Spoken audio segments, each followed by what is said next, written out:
नमस्कार, news point लेकर हाजिर हूं मैं राजीव।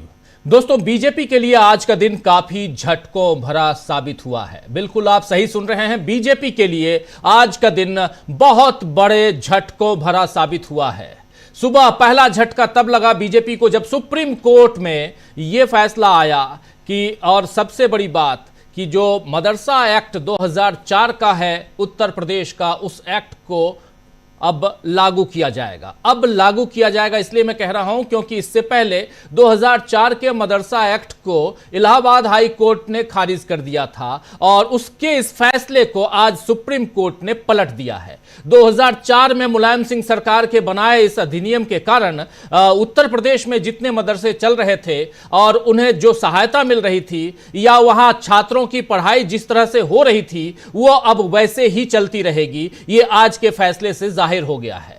वरना इसी साल मार्च में आए फैसले के बाद इन मदरसों में पढ़ रहे छात्रों का भविष्य अधर में लटक गया था। दोस्तों, खैर अधर में तो अब बीजेपी की जान भी लटकी हुई है क्योंकि पीएम नरेंद्र मोदी ने ट्वीट वार छेड़कर कांग्रेस की गारंटियों को झूठा साबित करने की जो कोशिश कुछ दिनों पहले की थी, आपको याद होगा 5 ट्वीट उन्होंने किया था। 5 में से तीसरे नंबर के ट्वीट को नरेंद्र मोदी ने डिलीट कर दिया था, लेकिन उसके बाद जो आगे जो कुछ हुआ है उसके कारण बीजेपी को झटका लगा है। इसलिए क्योंकि आज फिर से उसका जवाब देते हुए कांग्रेस अध्यक्ष मल्लिकार्जुन खड़गे ने झारखंड में मोदी को सीधे डिबेट करने की चुनौती दे दी है। यानी बीजेपी को दूसरा झटका मल्लिकार्जुन खड़गे से मिला है। ये जरा सुन लेते हैं मल्लिकार्जुन खड़गे ने कहा क्या है। झारखंड में वो थे और चुनावी मंच से क्या कह रहे हैं, सीधे कैसे चुनौती दे रहे हैं नरेंद्र मोदी को, सुनिए। सब बांटते रहेंगे भाइयों।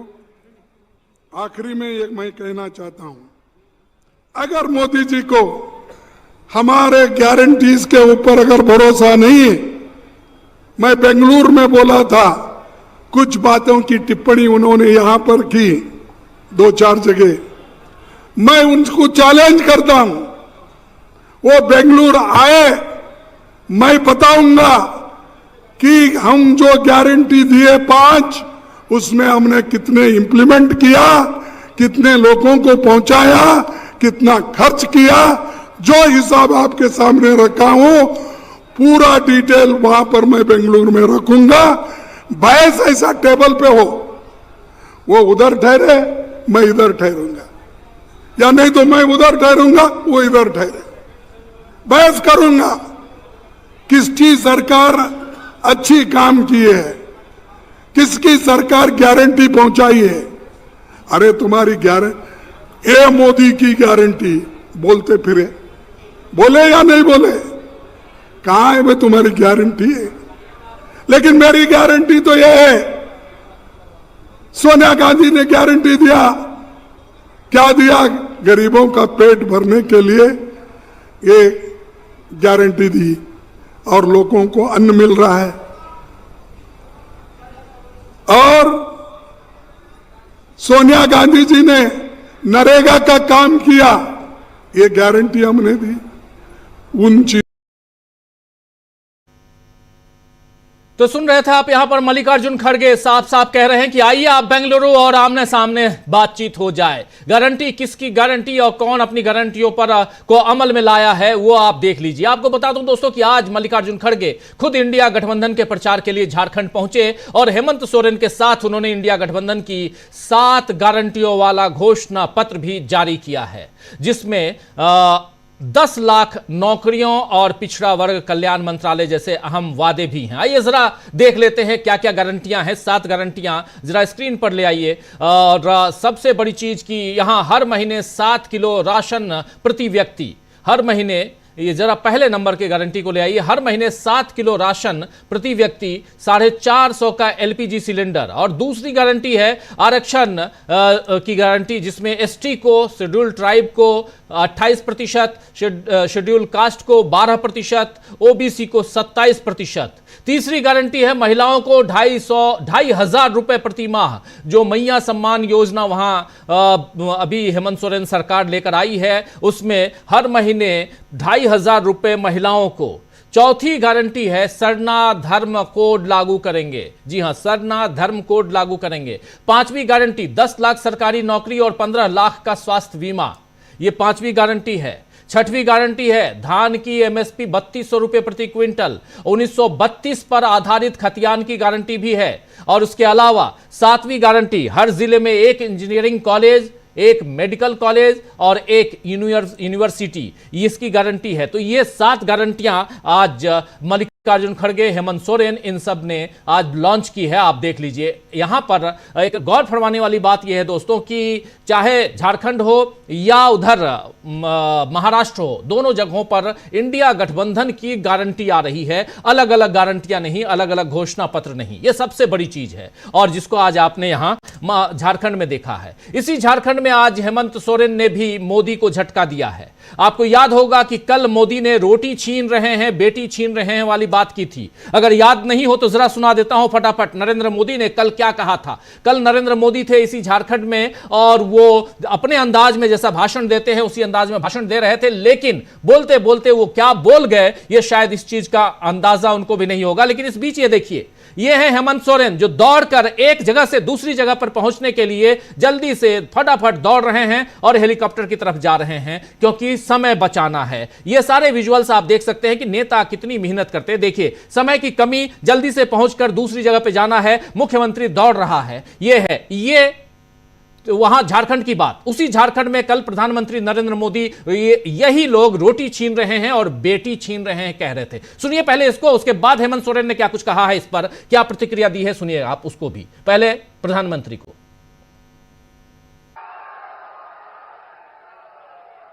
जब बेटियों के साथ शादी के नाम पर छल कपट होने लगे तो पता चलता है कि पानी सिर के ऊपर से गुजरने लगा है। जब घुसपैठ का मामला कोर्ट में जाए और प्रशासन इससे इनकार करे तो पता चलता है कि सरकारी तंत्र में ही घुसपैठ हो चुकी है।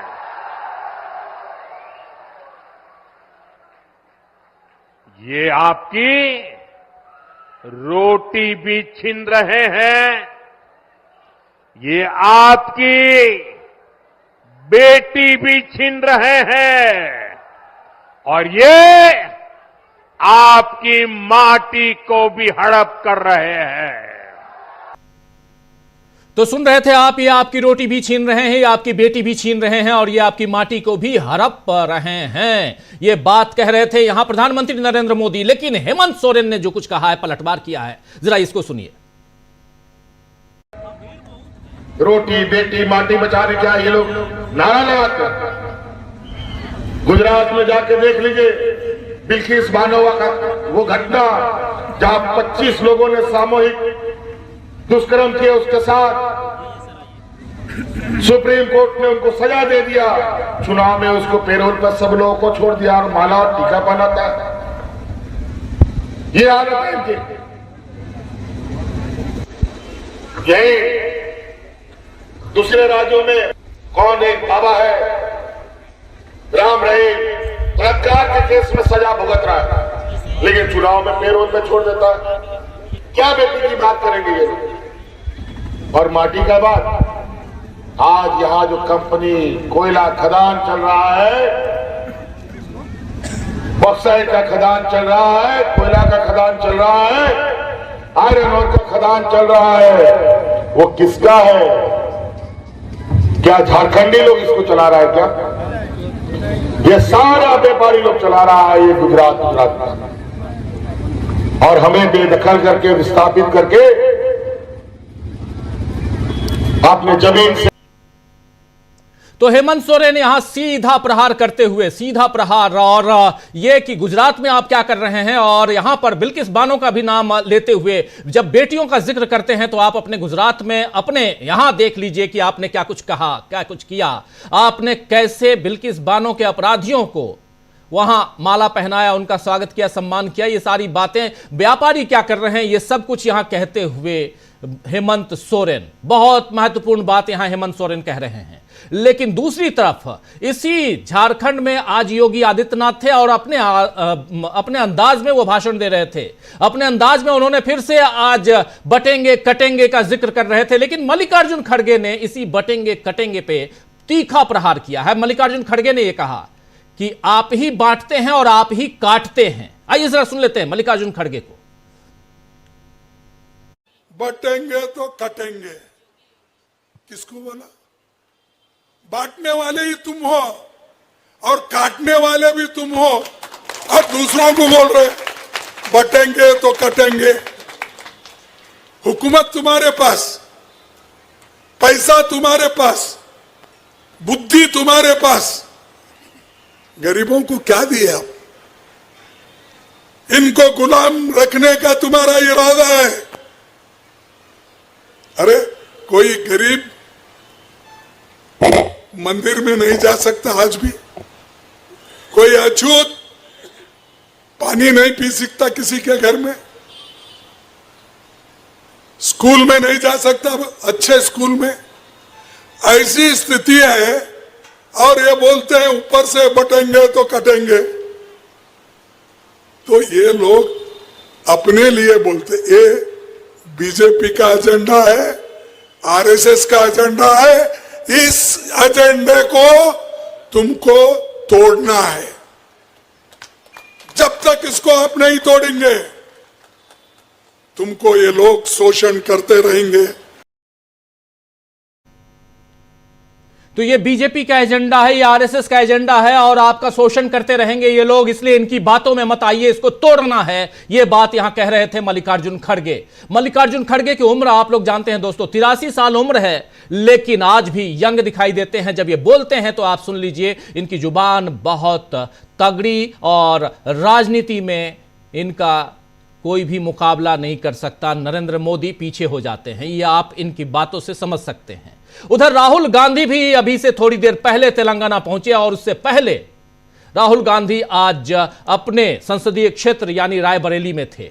रायबरेली सुबह सुबह पहुंचे थे और अभी से थोड़ी देर पहले तेलंगाना हैदराबाद पहुंचे और हैदराबाद में राहुल गांधी ने आज जो कुछ किया है उसकी गूंज बहुत दूर तक सुनाई देगी। इसलिए क्योंकि जाति आधारित सर्वे जनगणना जो है, वहां जाति आधारित सर्वे का जो वादा था उसको पूरा कर रहे हैं राहुल गांधी तेलंगाना में, और यहां से परिस्थितियां बदलती हुई दिखाई देंगी और परिस्थितियां नरेंद्र मोदी के लिए झटके पे झटके वाले हो सकती हैं इस तेलंगाना से जो जाति आधारित सर्वे जब उसका रिजल्ट सामने आएगा तो।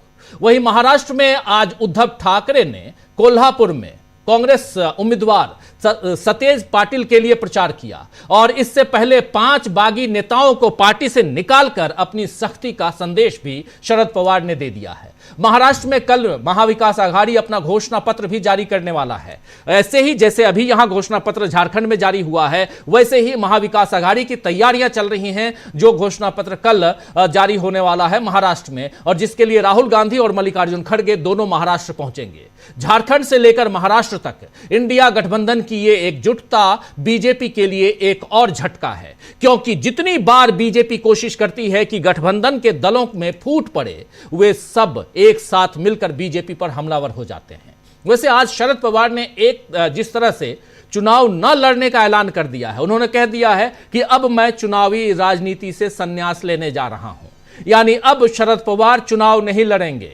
और इस ऐलान से भी बीजेपी के लिए बड़ा झटका है, क्योंकि पहले ही शरद पवार के लिए सहानुभूति का और अजित पवार के लिए नाराजगी का माहौल वहां महाराष्ट्र में है, और अब आज की घोषणा के बाद शरद पवार का साथ देने के लिए जनता अजित पवार की एनसीपी के खिलाफ वोट करेगी, ऐसी उम्मीद आप रख लीजिए। तो दोस्तों आज चर्चा करेंगे कि क्या आज की सियासी हलचल और इसमें लगे झटकों के बाद बीजेपी की कमजोरी नजर आ रही है, और साथ ही चर्चा करेंगे अमेरिका में अब से कुछ देर बाद शुरू होने वाले मतदान की, जिसके लिए लोग लाइनों में लग चुके हैं। लेकिन चर्चा अमेरिका की इस प्रोग्राम के ठीक बाद 8:30 बजे से लगातार, अभी आप बीच बीच में देख रहे होंगे, महा कवरेज अमेरिका पे इस न्यूज पॉइंट के ठीक बाद 8:30 बजे से अमेरिका के चुनाव, राष्ट्रपति चुनाव पर महा कवरेज, और सीधे वाशिंगटन डीसी से हमारे साथी पॉलिटिकल एनालिस्ट अजीत शाही जुड़ेंगे। उनके साथ और प्रशांत टंडन जी के साथ आप सुनेंगे, देखेंगे वो महा कवरेज अमेरिका चुनाव पर। तो बैठे रहिए हमारे साथ। और एक तीसरी चीज आप तक हम पहुंचाना चाहते हैं, लेकिन ये कल आपको दिखाएंगे। जेल से निकलने के बाद हेमंत सोरेन का पहला इंटरव्यू। जेल से निकलने के बाद चंपाई सोरेन जब हटे तो हेमंत सोरेन उस कुर्सी पर फिर से बैठे, यानी सीएम की कुर्सी पर, और वो पहला इंटरव्यू डीवी लाइव को हेमंत सोरेन ने दिया। उस इंटरव्यू का एक छोटा सा टीजर आपके सामने रखना चाहता हूं। इस प्रोग्राम की शुरुआत करूं उससे पहले, लेकिन इसको कल दिखाऊंगा, आज नहीं। आज बहुत कुछ है, ऐसे ही अपच हो जाएगा, इसलिए मैं कह रहा हूं कि थोड़ा सा, क्योंकि इसके तुरंत बाद हम अमेरिका का सूरत हाल भी समझेंगे, क्योंकि वहां वोटिंग की शुरुआत हो चुकी है, वो भी जानेंगे। लेकिन हेमंत सोरेन की बात, उनकी जुबानी कल, पहले ये टीजर एक छोटा सा देखिए। 31 जनवरी शाम को एक वीडियो जारी होता है। ईडी जो है उसकी छापेमारी हो चुकी है और वो शायद गिरफ्तार कर ले। बड़े आश्चर्यजनक तरीके से हमारे इस देश की एजेंसियां काम कर रही हैं। जब सत्ता में है, जब आप जेल में गए थे तो मुख्यमंत्री आप नहीं थे, समस्याएं आपने सुनी, देखी। अभी इलेक्शंस के बाद अगर आप दोबारा मुख्यमंत्री बनेंगे मेजॉरिटी के साथ, तो ये जो जेल रिफॉर्म्स है, जो पुलिस रिफॉर्म्स है, एक जो प्रोसेस इज अ पनिशमेंट, कि जेल में रख दो, धाराएं लगा दो, इतनी गवाही लगा दो कि वो 15 साल 20 साल उसकी जमीनें बिक जाए। उमर खालिद पड़ा हुआ है ना, अपना 4 साल हो गए अभी तक ट्रायल में। ईडी का प्रेशर आप लोगों ने झेला, पार्टी तोड़ने और घर तोड़ने, ये दोनों प्रेशर भी आपने झेला, और इन सब के बीच ये चुनाव, खुद को कितना मजबूत पाते हैं आप? देखिए, झेलने में कोई बहुत बड़ा इश्यू नहीं है, इतने हम लोगों ने संघर्ष किया है, तो ये सब बहुत छोटे मोटे चीज़। हेमंत जी, हम लोग चुनाव के दौर में हैं। जो छात्र इम्तिहान देता है उसको मालूम होता है कि नंबर कितने आएंगे। मार्क्स देंगे हमारे इस राज्य की जनता। ऐसी क्या मजबूरी हुई कि अचानक चंपाई सोरेन जी को? तो आज आपको क्या लग रहा है, ये अचानक है कि मजबूरी रहा है कि आज वो भारतीय जनता पार्टी? आपका कहने का मतलब है कि जब वो मुख्यमंत्री थे तब से संपर्क में थे बीजेपी के? 1 मिनट में न चावल पकता है न रोटी पकता है। तो 1 मिनट में न चावल पकता है न रोटी पकती है, आप जानते हैं। यानी चंपाई सोरेन जा रहे थे, ये पता था, और क्यों जा रहे हैं, पीछे क्या कुछ चल रहा है, बहुत कुछ बताएंगे हेमंत सोरेन अपने इस इंटरव्यू में, लेकिन इसको हम कल देखेंगे। आज ये कार्यक्रम और इसके ठीक बाद अमेरिका चुनाव पर महा कवरेज आप देखेंगे दोस्तों 8:30 बजे से। लेकिन इससे पहले एक बाइट और सुनाना चाहता हूं, इतनी गुस्ताखी आप लोगों के सामने करना चाहता हूं कि थोड़ा सा समय और लूं। और एक बाइट अखिलेश यादव की, इसलिए क्योंकि दिल्ली और लखनऊ के बीच क्या फर्क है और क्या चल रहा है, ये अखिलेश यादव पूछ रहे हैं, जरा सुन लीजिए। ये जो 2 साल का नियम बना है, ये साबित कर रहा है लेकिन लखनऊ दिल्ली में सब कुछ ठीक नहीं है। और इस प्रदेश ने जो डीजीपी दिए, जो नई परंपरा शुरू की कार्यवाहक की, आप देख लीजिए 50 पायदान हैं। वो अधिकारी कितने निराश हैं, कितना मनी मन दुखी है कि उन्हें मौका नहीं मिला काम करने का। कितने आईपीएस होंगे जिन्हें मौका नहीं मिला, और अपने खासम खास और अपने पक्के को बैठाने के लिए, इसलिए कि जिससे कि बेईमानी की जा सके, जिससे अन्याय किया जा सके, जिससे कानून की धज्जियां उड़ाई जा सकें, इसलिए सरकार अपना ऐसा फैसला कराना चाहती है, नियम बनाना चाहती है कि उन्हीं के कोई ना कोई बैठ जाए, जिनको खुद का अपना भविष्य नहीं पता है कि 2 साल चलेंगे कि नहीं चलेंगे, वो 2 साल के नियम बना रहे हैं। तो बात उपचुनाव और उत्तर प्रदेश की है। इधर ये अखिलेश यादव की जुबानी आपने सुन ली, महाराष्ट्र से लेकर महाराष्ट्र, झारखंड और इधर उत्तर प्रदेश, अमेरिका की बात भी होगी। इन तमाम मसलों पे आइए अब चर्चा करते हैं। और मास्टर स्ट्रोक क्या है और कैसे पलट जाएगा चुनाव, इन सब के बीच आपने सुप्रीम कोर्ट के आज 2 फैसले आए हैं, दोनों महत्वपूर्ण फैसले।